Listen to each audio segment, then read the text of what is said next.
Good evening, sweetheart. It's Maggie. Come sit with me. Let's make this night a gentler one. It's January 5th tonight. The kind of January evening that doesn't hurry you. The rain outside isn't trying to make a point, just a patient tapping, as if the sky knows this hour prefers listening.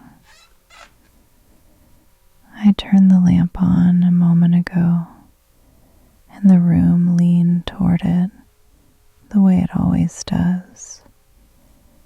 Not eagerly, just enough. Old rooms learn how to welcome light without fuss. I've made tea, chamomile again, not because it fixes anything, because it never asks me to be different than I am. The steam rises slowly, thin and thoughtful, like it's deciding whether to stay or drift. Before memory arrives, the warmth does. It reaches the palms first, quietly, without explanation. There's something honest about warmth. It doesn't tell a story.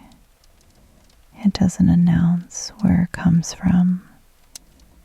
It simply shows up and asks if you'll let it stay a while. My hands curl naturally around the cup, not tight, not careful, just familiar. Hands remember things the mind has already forgiven. The chair across from me is still there, unchanged from last night. It holds its place without asking what it means tonight. I appreciate that. I notice my fingers now, the small lines across the knuckles, the faint stiffness that arrives with January. They don't bother me. They feel lived in. When I was younger, I thought memory lived in photographs, in dates, in words written down so they wouldn't disappear. But memory is more patient than that. It waits in the body, in the way hands know how much pressure is kind, in the way they pause before letting go, in the way warmth feels familiar before it feels emotional. My hands remember warmth without asking me to remember anything else. That feels important. There was a time when memory arrived loudly, with images, with ache, with the sharp insistence of things unfinished. But tonight, memory arrives the way warmth does. First, the rain outside has settled into a rhythm that sounds almost like breathing, the kind you match without realizing you've done it. I let my shoulders drop. The cup rests where it wants to. My hands don't brace themselves. They trust the heat. There's a quiet dignity in the way the body holds on to what was gentle, not what was dramatic, not what was loud, just what was kind enough to be remembered by touch. For a moment, I don't think about where the warmth came from. I let it be here. That's the gift of evenings like this. They don't ask you to explain your comfort. They allow it. So I sit here on this January night with rain outside, light beside me, and warmth settling into my hands before my thoughts can catch up. We'll talk more about what hands remember, but not yet. For now, let's just let the warmth arrive.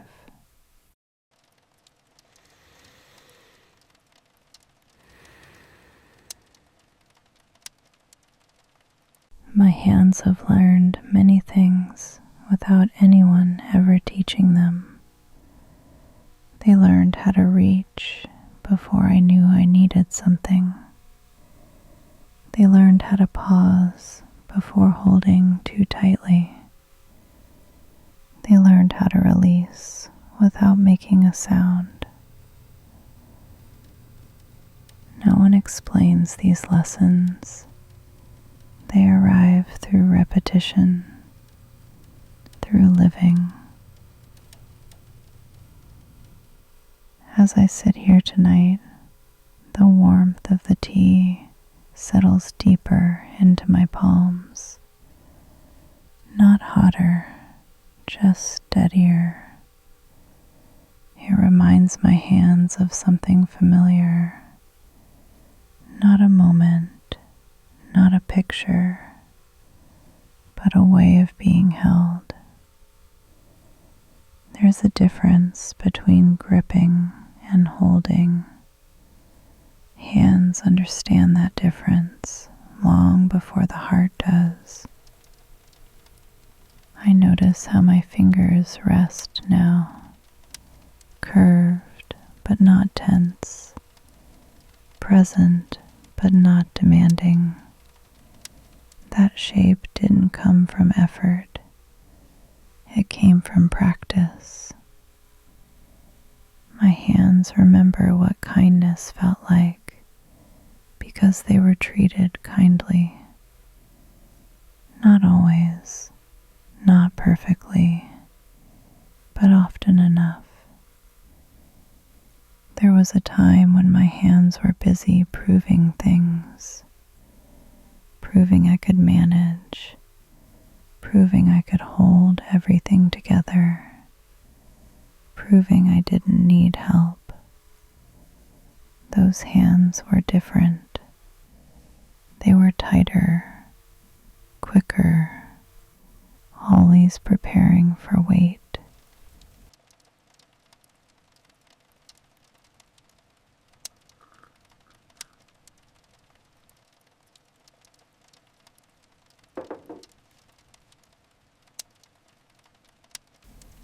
Tonight, these hands are not preparing. They are resting. That rest didn't come from forgetting. It came from learning that safety doesn't require vigilance. I think that's something hands understand before the rest of us catch up. They recognize when the environment has changed, when the room is calm, when the night isn't asking for defense. I let my thumbs trace the rim of the cup, not intentionally, just noticing the small imperfections there. A faint chip, a place where heat has softened the glaze over years. Objects remember too.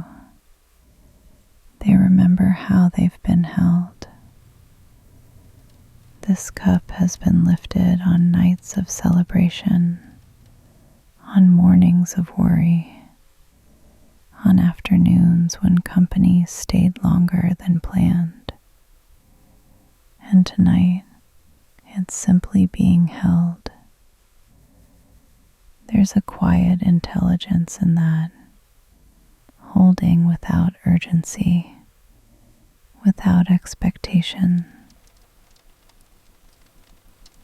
My hands learned that kind of holding by experiencing it. Not once, not dramatically, but steadily.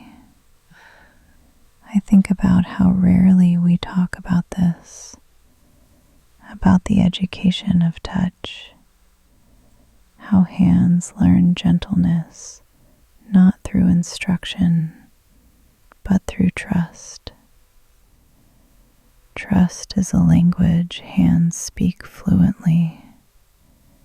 They know when pressure is welcome. They know when it's time to loosen. They know when presence is enough.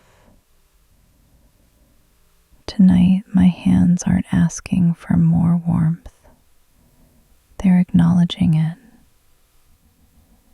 I place the cup down for a moment and feel the echo of heat remain. Warmth lingers longer than we expect. That lingering is important. It's proof that something passed through and left a mark without leaving damage. My hands rest in my lap now, open, uncurled, ready but not waiting. They don't need to hold anything else tonight. They've already remembered enough.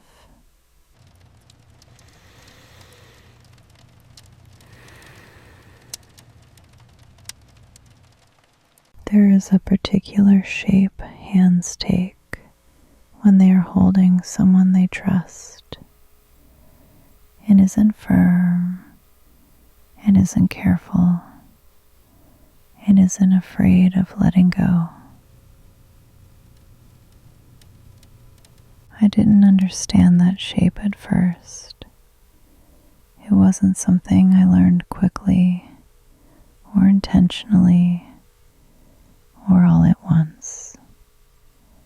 It revealed itself over time, through repetition, through quiet moments, through evenings like this one. My hands remember it now, not as a memory with edges, but as a posture they still recognize. When I think about it, I realize he never held my hand tightly, not once. There was no claim in it, no urgency, no fear that something might be taken away. He held my hand the way you hold something you trust will stay. That kind of holding leaves a mark without leaving pressure.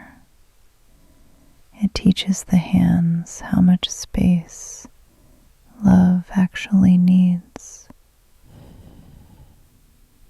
I notice my fingers tonight, how they rest slightly apart, how they don't lock together.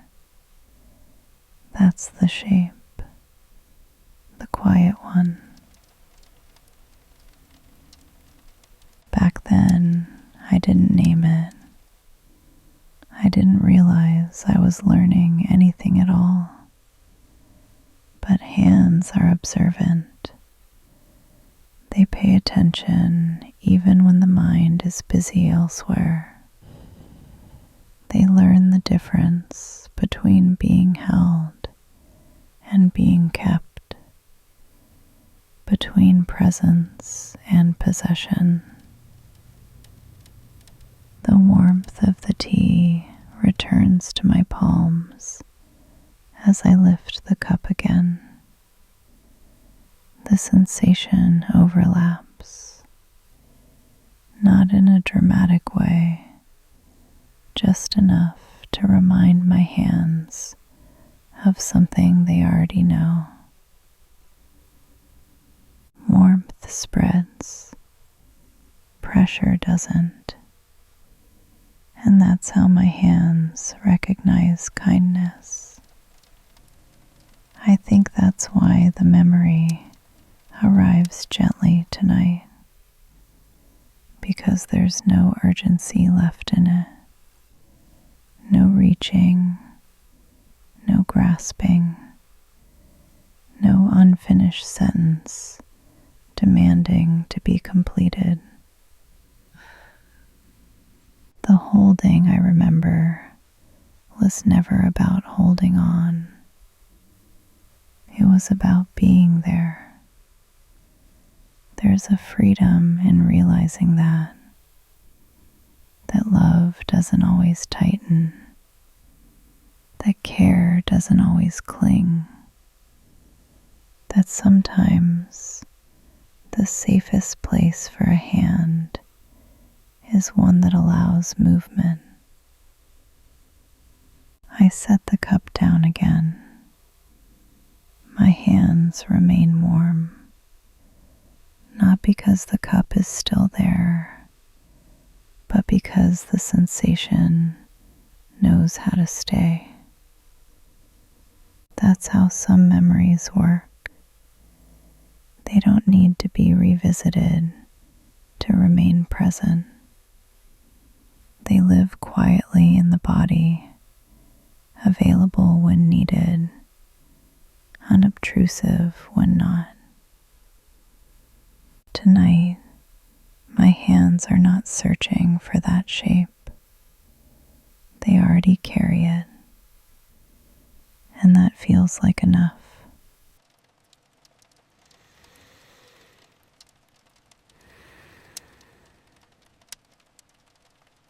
Thinner now, almost thoughtful.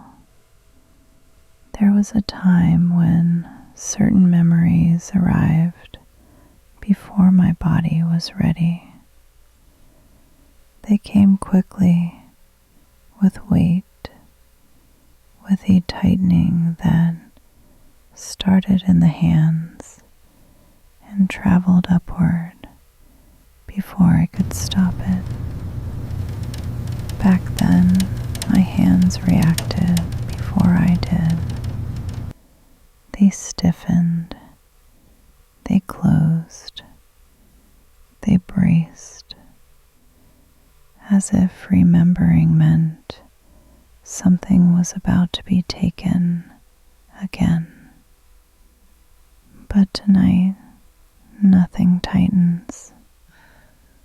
The memory still comes. I don't pretend it doesn't, but it comes differently now.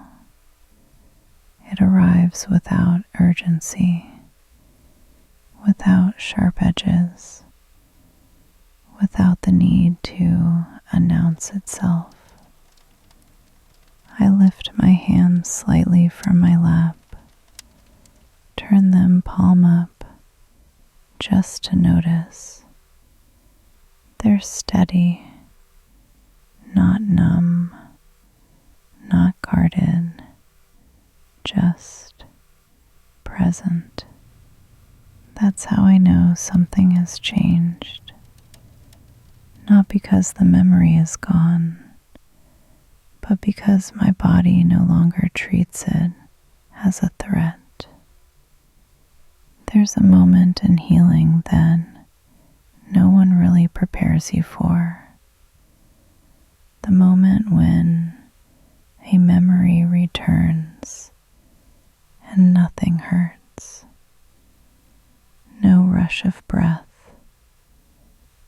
tightening in the chest, no instinct to escape the room, just recognition. It's quiet enough that you almost miss it. You might think nothing happened at all, but everything did. I think we expect healing to feel like relief, like a release. But sometimes it feels like neutrality, like your hands resting calmly where they once trembled. Tonight, my hands remember warmth without remembering loss. That feels important, not because the loss wasn't real, but because it no longer defines how my body moves through the memory. There's a dignity in that, in allowing the past to exist without controlling the present. I trace a slow circle in my palm with my thumb, not as a soothing gesture, just noticing the skin, the temperature, the ease. This is what remains after grief loosens its hold. Not emptiness, not forgetting, just space. Space where the body doesn't flinch anymore. Space where memory can sit down instead of pacing. I think many people believe they'll always feel something sharp when they remember someone they loved. But the body knows better. It learns when it's safe. It learns when the night is no longer dangerous. Tonight feels safe, not because nothing is missing, but because nothing is chasing me. I let that realization settle. I don't analyze it. I don't hold on to it. I let it be another kind of warmth, the kind that doesn't come from a cup, the kind that comes from inside. My hands rest again in my lap, still, open, unafraid of what they remember.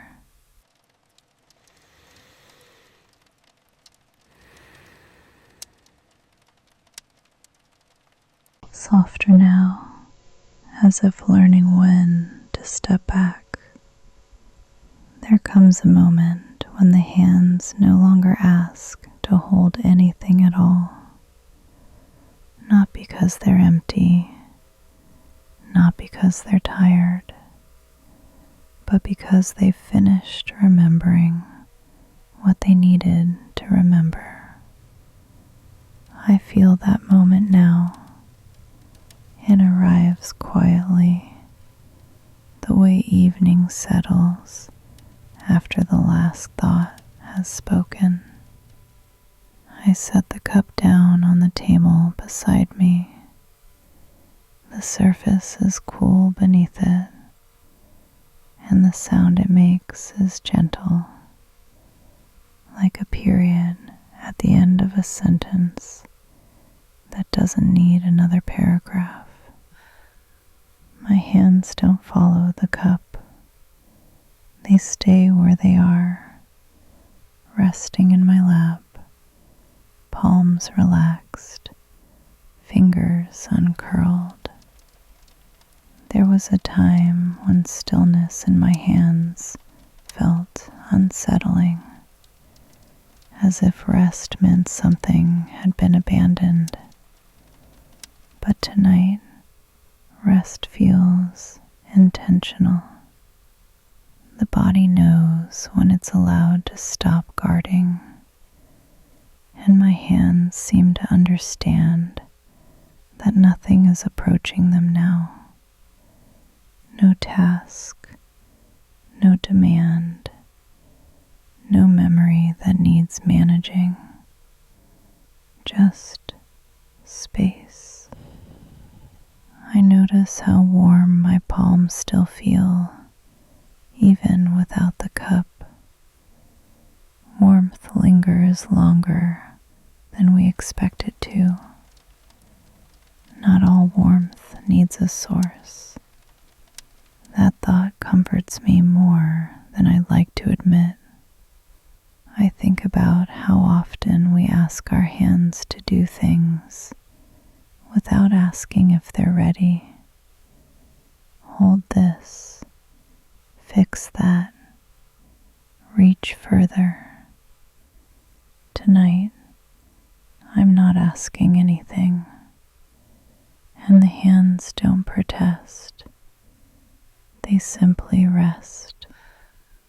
There's a gentleness in that, a kind of truce between effort and ease. The chair supports me without adjusting itself.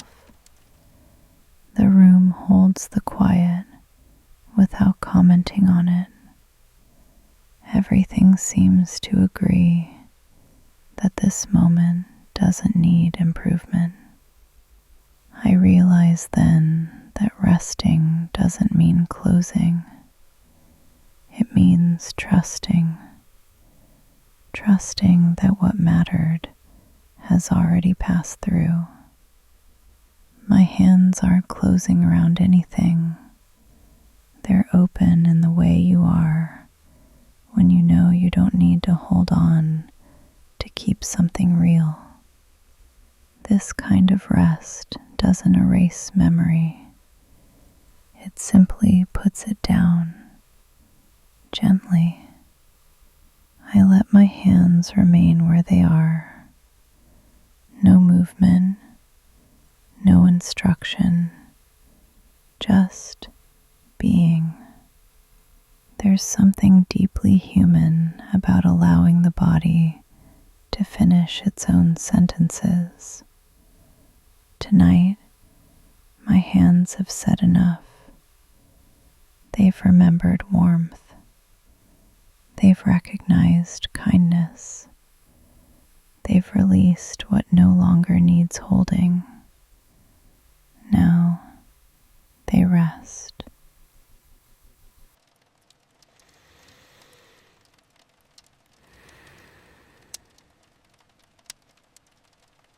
The rain outside thins, no longer tapping, just present.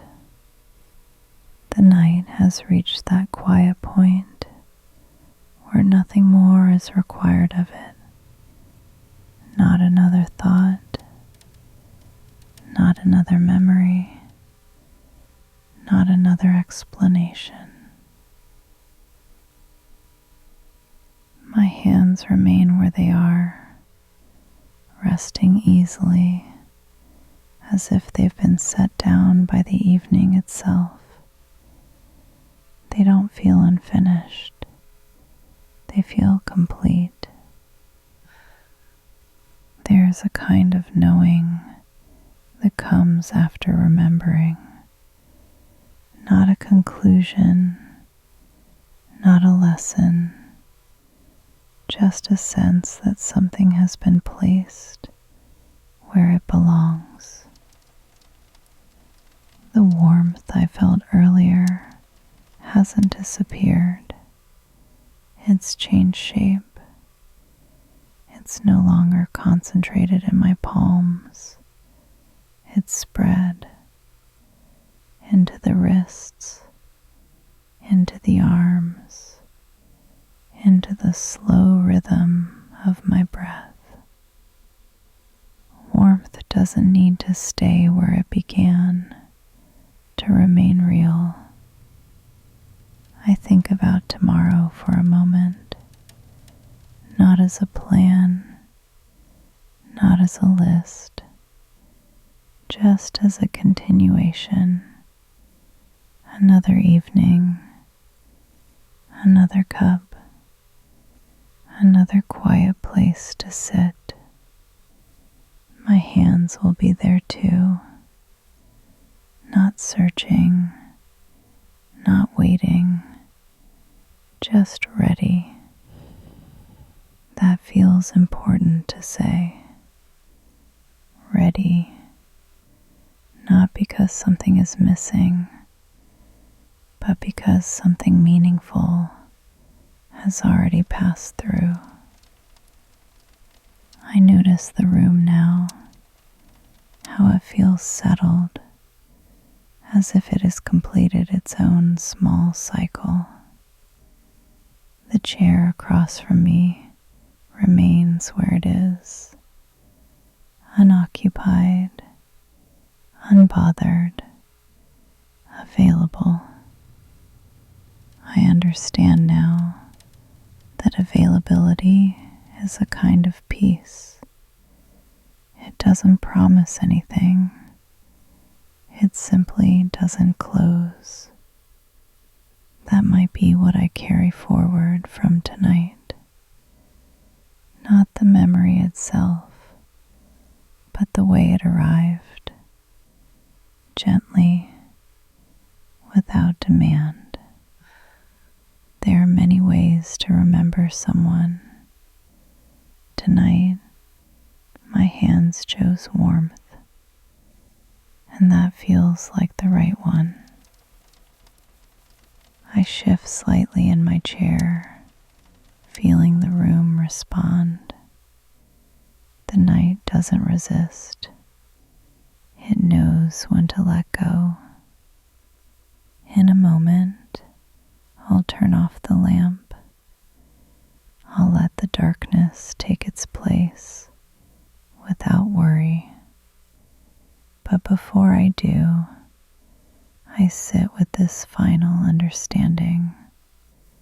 Some memories don't ask to be revisited. They ask to be carried quietly, carried gently, carried forward into ordinary evenings that no longer feel empty. My hands rest, the night rests, and somewhere beneath it all, the warmth remains, not as something I'm holding, but as something that's holding me. Rest well tonight, sweetheart. Good night from me